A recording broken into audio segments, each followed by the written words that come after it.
What's up, guys? It's Scotty here with Flat Track Flashback, and we waited for what feels like forever, and in the blink of an eye, it's gone. And that's the 2025 Corey Texter Promotions Winter Throwdown, a action-packed couple of days of racing down in Callahan, Florida.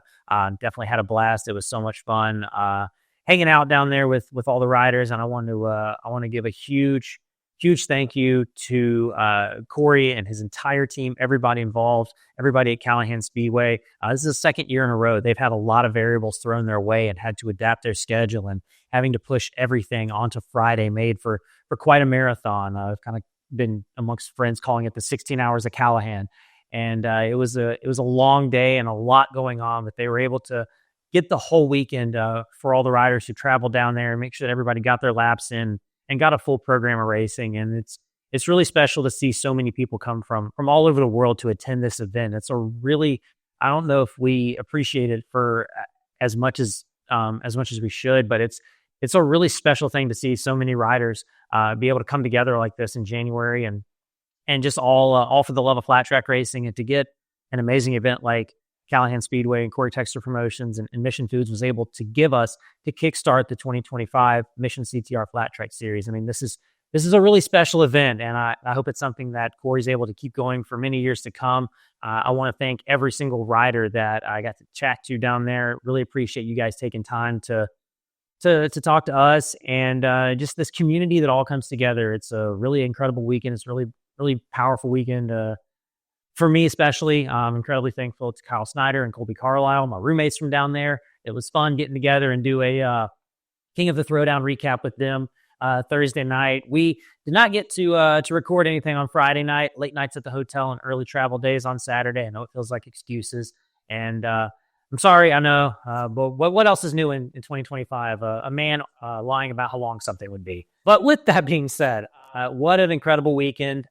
This event, like we said, has drawn riders from all over the world to compete at the Winter Throwdown. You get top amateur riders, top expert riders. You had 6 of the top 10 American Flat Track Super Twins riders in the house. You had 8 of the top 10 AFT singles riders from a year ago in the house. Not to mention all the riders that filled out the rest of the standings last year that were there competing. You also get amateur national champions that showed up to race. One of those riders who is coming off of several amateur national championships and chasing the Horizon Award will be Bodie Paige from Australia. And we were able to catch up with Bodie for a little bit. Well, my friends kind of introduced me to it. We were on our way to our friend's house and we saw him riding, so we thought we might give this a shot. And we liked it, and then we asked Dad if we could get some bikes for Christmas, and he got some, and that's kind of where it started. Helping Mum and Dad out with a lot of stuff so they can get the hours of work in and just kind of return the favour. And they did a lot of work behind the scenes to get us here, and it's kind of changed a lot in how me and my brother ride. Like, it's a lot better racing over here, and everything's a lot tighter, and the tyres are way more fun. Just racing with all the big boys like Evan, training with Briar and Cody and all that, it's definitely elevated my game a lot more, and there's a lot more to come in the future as well. We got the Horizon Award coming up this year. I'm gonna go for that, and if we win that, we'll go pro the next year, and we'll see what happens from there. And while Winter Throwdown may have been a tough weekend for Bodie, only being able to make one of the main events, that just shows the depth of these classes and how much talent, also just how much of a crapshoot Winter Throwdown can kind of be. We saw the racetrack got pretty one-lined and was very start dependent. So you were going to have to get aggressive if you didn't get a good start and move some people out of the way. Nonetheless, Bodie still is primed for, I think, a fantastic 2025, and it'll be fun to follow his journey throughout this season and what he's got in store, be it on the dirt or the pavement. Additionally, we had riders come over from England, and we were able to catch up with the Dead Good race team and a couple of the pro riders that they brought with them to compete at Winter Throwdown. My name's Rory. I run Dead Good race team over in the UK. We're a small amateur team back in the States. We came over last year, me and 2 buddies, and we came to Throwdown. We loved it, and we came over just as 3 buds who just wanted to see what it was all about, and we loved it and wanted to come back and bring some of the faster guys over, essentially. So we've got some real good riders over in the UK, including Adam and Jack, and so they race the FIM. Jack's he's the national champion now. Adam's been on the bike for maybe a few years, and he's already up in the sort of top 2, top 3 in our pro class. So we thought, let's give it a go. Let's book some tickets and find some bikes and see if we can come over and see where we compare, basically. And as part of the trip, it wouldn't be the same if we didn't also bring all the homies from home. So we've got a load of other people. We've got 11 riders in total, across a mixture of bikes, across all the really kind guys who have lent us stuff. We've got some sponsors from home: ReZero, the Bike Shed, Devitt Insurance, Venoni Moto, and they've been super helpful and supportive in getting us here. And it's kind of down to those guys now. I've been planning the operation behind the scenes with lots of good friends, and it's up to Adam and Jack to sort of go out there and prove what they can do, and for the rest of us to just stay upright, have a lot of fun, have a few beers, and go home safe. Well, we did enduro, me and my brothers stood over there from probably 5 until sort of 2023, halfway through there. And then my brother's girlfriend did flat track, and he was going with her, doing like mini bike race, just having a laugh. And then he got a 450, and I was on the train going to university, and he rang me and was like, "Oh, do you want to enter this race?" And I was like, "Oh, not really," but then he convinced me and I did, and then that was it, and we started. So 24 was like my first full year. It's just so much bigger over here. So like the fact that Dunlop are here and will change your tyre, you can just go up and ask them to change it. It's not much like that at home. It's good. It's getting better. I think as we can see from like before to now, it's getting bigger. There's more sponsors helping out, like helping us get out here. But it's just massive over here. It's good to see, and everyone's faster. The times yesterday were so close, and half a second off, and you ended up like 37th rather than qualifying. I'm used to racing the speedway tracks around Europe and back at home, so with them I feel you can be a bit more aggressive with them and get away with a little bit more, but on these grooved up tracks it's definitely a big learning curve for me, and making a few changes to the bike and in a positive way it's really cool. Everyone here is so friendly and helpful, so having a word with all of them and learning about their setup and what they're doing differently and stuff, so and then being able to use them skills and watch it pay off is definitely good. So I'm excited to get out later on today and see if I can make them lap times a bit better from yesterday, and hopefully, well, that's it, just progress from there, really. So this last year, 2024, I won the national championship in the UK. So I've been after that for a few years now, so I was really happy to wrap that up last year. And then in the World Championships, I've been racing that for 2 years now. Last year was my best year to date. I finished 10th in that, so I was really stoked with that. I made a couple of mistakes that season, so hopefully this year I can start off where I finished off. And I'm really looking to push on in that championship, hopefully score a few podiums, and maybe once I get to the top of that, I'll start looking over here and coming over here. But yes, that's the goal. With looking to sort of the future from what we've done so far, everyone that came over last year was a small group. It was passionate guys. We wanted to see what the lie of the land was. My plan from sort of the race team point of view this year was to say, okay, cool, we know how fast we need to be, but it's no point in trying to judge that off of, like, last year we brought like the rookies champion and one of the guys who's fast in the pros, but not like the top guy. So we now know where we lie. Obviously, Jack and Adam sort of went out there yesterday and they were 10th away from qualifying. It's like, wow, okay, you're up there with the Van der Koys and all the sort of names that we see at home there to get up, firstly to get to race with them, but secondly to be like, okay, cool guys, it's 0.1 of a second and there's like 8 riders, but it's 0.1 of a second. So I think the aim is to maybe sort of grow that side of it. If we can bring some more guys over to the UK, we brought Michael Hill over, and Davis has been over this year. If we can sort of push that, I don't want to say like an exchange program, but it's difficult to get the bikes too. When you get to that pro level, the AFT guys are far less likely to say, sure, jump on my bike and come and try and beat me. So we have to rely on the fast amateurs to allow some bikes. Braxton Reagan has been brilliant. He's allowed Jack to ride his 450, and Chris Huff, he's got a young lad who's running sort of one of the low amateur classes. He's got that spare bike ready for him to grow and get onto, and we're lucky enough that Adam was able to jump on that too. So much fun catching up with the Dead Good Race Team guys and getting to chat with them, not just the pro riders as well. We actually got to catch up with some of the riders who were contesting the hooligan class after the show. And just so much fun to see their enthusiasm and their excitement around flat track racing, and to have them over here stateside racing. That was awesome. Again, just so many riders from all over the place descending on Callahan, Florida for this event. It's just one of the many factors that make it special. Now, the racing side of it. We had a lot of it.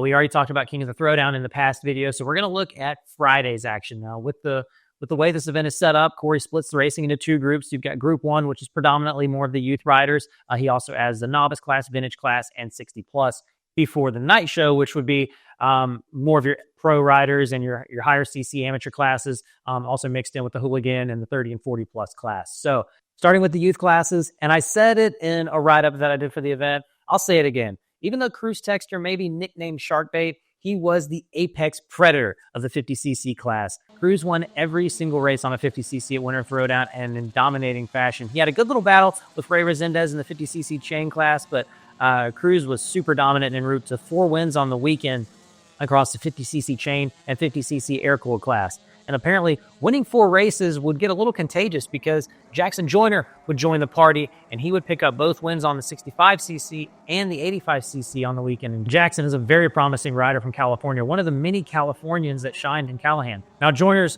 quest for perfection would get cut short in the Super Mini class. The overall championship on the weekend for that would be won by Logan Higgins, and Logan was able to pick up the opening Super Mini main event, but his quest for a sweep would be declined. In fact, the second main event, no cards allowed here. It's cash only. And it was all Cash Carter who picked up the win in the second Super Mini main event. That win by Cash Carter was enough to tie him with Jackson Joyner for second in Super Mini points on the weekend.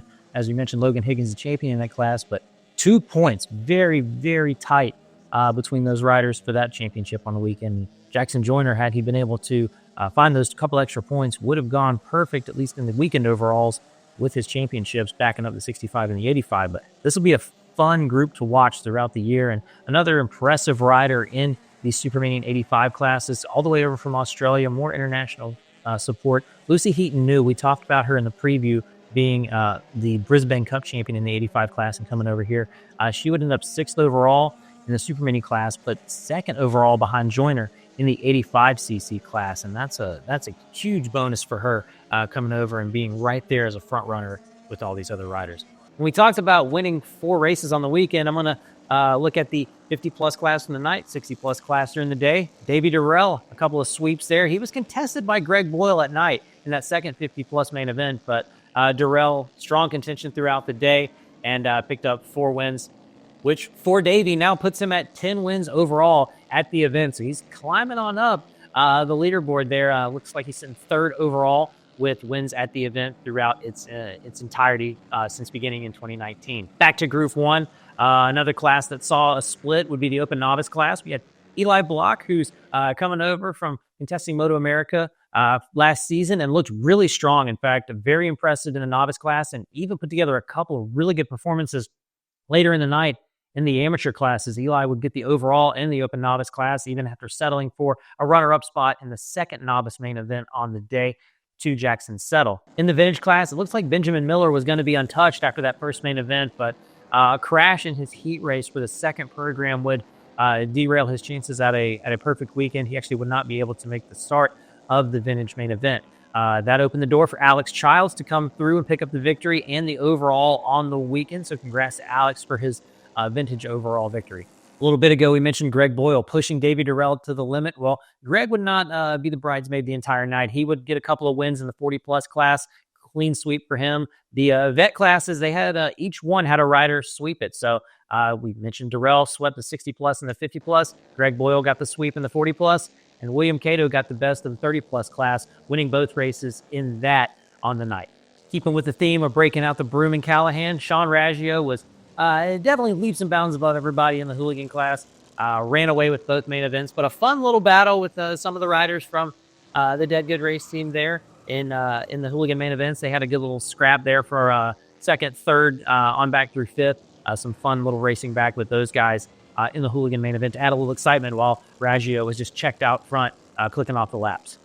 Last year, Braxton Reagan put together a super impressive run on the 250, winning both main events and looked really, really strong. And it looked like Braxton's quest to have back-to-back perfect years was in a pretty good spot. He won the first main event in pretty convincing fashion, but second main event, Braxton would fall back to 5th place, and that opened the door for Ryder Bitz-Hay, who would end up claiming 2 overalls on the weekend. Another Californian that did really, really well at Winter Throwdown, making the trip cross-country, and Ryder able to pick up the second main event win in the 250 amateur class and the overall on the weekend. Ryder would also win the opening 450 amateur main event and put together a good enough second main event to pick up the overall in that class as well, even with Adam Costin putting it on top of the box in the second 450 amateur main event. Adam, a really good ride for him in that main event. Adam had one of the saves of the weekend too in one of his heat races later in the night. Guys pushing the front a little bit, trying to find that fine line between pushing and losing the front end on the groove there in Callahan. And once you left the groove, there's no telling where you would end up. Definitely a lot of times we were filming and seeing riders just shoot across the frame, running off the track after blowing the groove into 1 and 2. So you had to be really precise throughout the night. That being said, just kind of reel it back in and talking to Ryder Bitz-Hay afterwards. We did get to catch up with him after winning 2 overall championships on the weekend and get a couple of his thoughts about the event. Yeah, I started out racing the 250, finished third in that, and then had a 450 right after that, back-to-back, finished first. And then open amateur, I finished 5th in the first program. And in the second program, I finished first in the 250, made a couple passes, and I finished 5th in 450 and didn't make the main and open amateur this night in the second program. Yeah, I would prefer a more cushion kind of track, but my Lodi is my home track, so it's pretty easy for me. We're going to try to hit the rest of the Scotty Taylor series and go to amateur nationals and get another win. Congrats to Ryder again. Strong start to his Mission CTR Flat Track Series. We'll see if he's able to continue to contest the rest of the rounds when it picks back up in May. The Open Amateur main event, the opening main event, looked like we were going to see Jack Brooks get his continuation of his win streak every year at Winter Throwdown. He's won every year in one of the classes dating back to 2022. Strong start in the main event, was leading for a little bit, but then Aiden Savage, dicey moment here, able to get by Brooks, and James Arnaz would follow him through into second place. Aiden Savage would pick up the main event win in the Open Amateur opening main event. Not able to back it up, though. The second main event will belong to Ethan Salmon from California as well. And keeping with California here, Arnaz, who was a runner-up in the first Open Amateur main event, comes home 4th in that second Open Amateur main event. And that's enough to give him a weekend overall championship and the points lead in the Open Amateur class. Also, got to give a shout-out to Braxton Reagan here, who had a really, really impressive run in that second Open Amateur main event. Again, running the 250 on the weekend. Put together a great ride coming home, second place behind Salmon in that second Open Amateur main event. On to the pro guys. So many top riders in the house, and just really special to see all these guys come together. It's one of the only times all year you get to see the top singles and twins riders on the same track at the same time. And Chad Cose put together just an amazing weekend. We talked about in our preview shows leading up to this event how Winter Throwdown had not been the best to Chad, but a runner-up in the King of the Throwdown 1v1 event on Thursday. And then he got to bookend the expert classes, winning the first Premier Expert main event and then closing out the night with a victory in the Open Expert finale. We got to talk to Chad after the races. After finding some success, Chad got to be the Premier Expert weekend champion, so he leads the points in that class after leaving Callahan, and got to speak to Chad a little bit about the event. Yeah, it's traditionally hasn't been good to me, but I mean, it wasn't necessarily a just this weekend thing. The team has been putting in so much work on the bikes, and I've been riding a lot this off season. I made it like a main priority of mine to do, so it's showing, you know, and I can't say much other than that. We just want to keep this momentum rolling, and yeah, it was good. I'm super stoked for my team. They deserve a lot of credit. This has honestly been years in the making, and we have the bikes to do it this year, and I'm just super thankful that I have another opportunity to showcase what I can do, and just put in the work properly. And yeah, at the end of the season, it's a long way. I know we got to start at first, but I'm excited to see what we can do as a team. You know, you have the high of doing well, and then you got to restart for a heat race. The track's changing, the bikes, everything.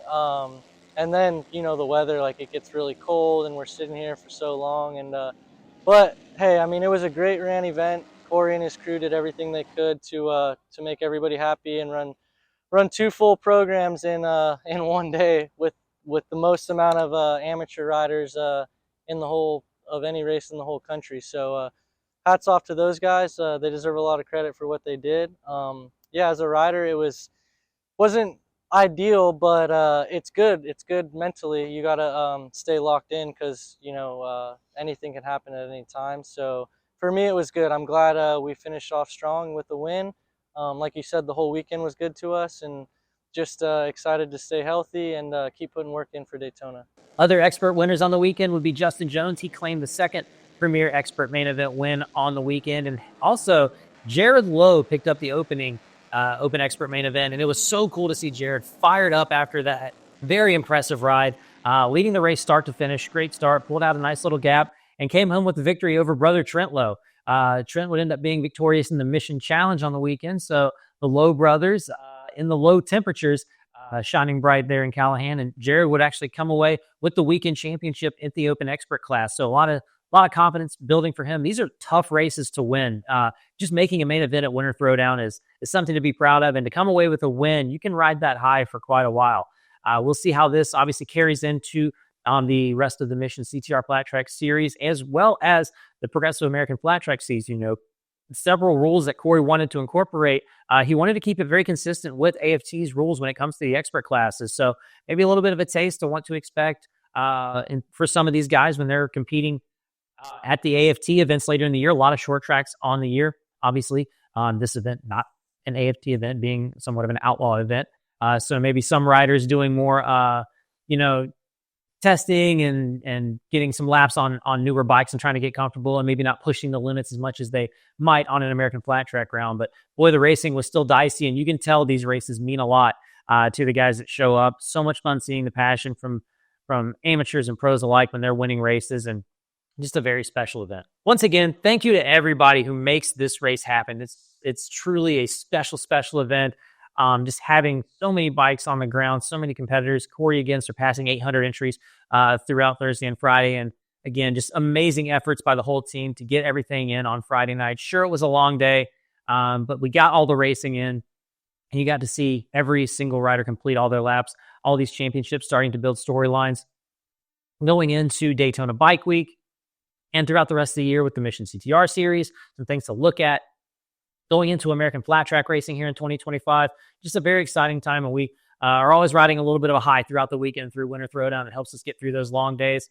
Now, unfortunately, we have to fall back into the depression of not a whole lot of flat track racing going on until the season. However, there are several events that will be taking place in February. The next time we'll be at the racetrack will be for the Slammertown Promotions Southeast Flat Track Series opener at Mid-Carolina Speedway in Nice, South Carolina. That race will be held on February 1st, so we'll be out there for that.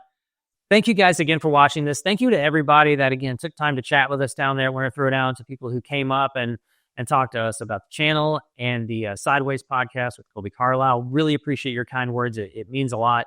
I'm a nobody. I'm just out here, just a fan, trying to make content around the sport, and just very, very fortunate to have been able to travel safely to the event and to see the event as a whole. Having the Fans Choice broadcast was a huge boost for the series. I know there was a moment that some people were upset. I got a couple of text messages about the no camera movements for about an hour there in the night program.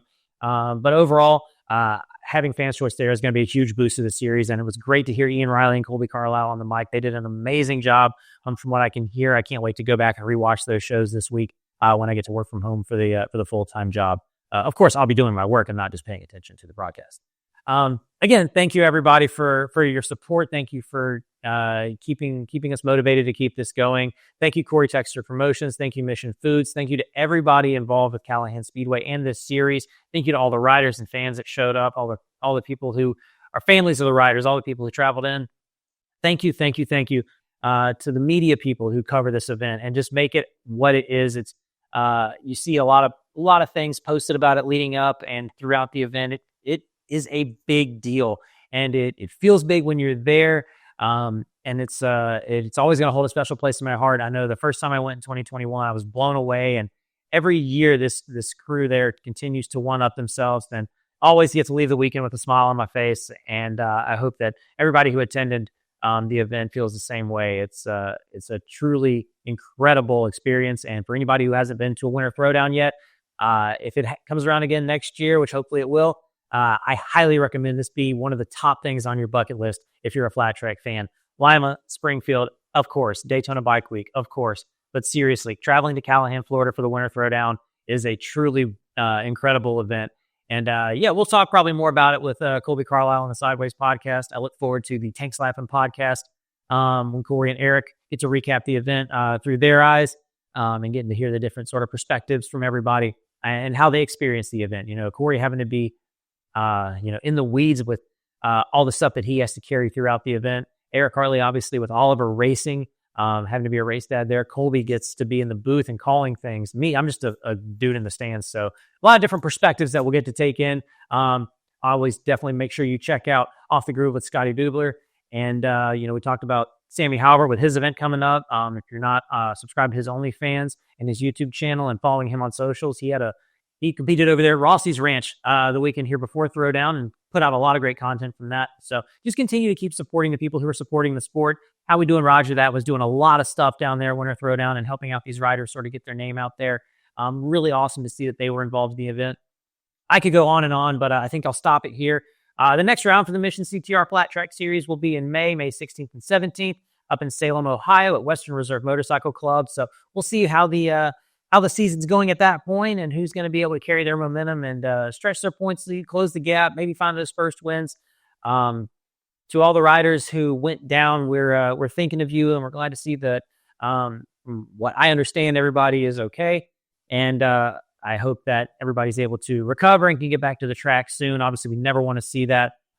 It's part of the sport that we know exists, but we still don't like when it actually happens in front of our eyes. So hope everybody's okay and can recover and be back to the track very soon. And again, thank you all so much for watching this. I feel like it's the 900th time I've said that, but truly, you guys watching this, it means the world.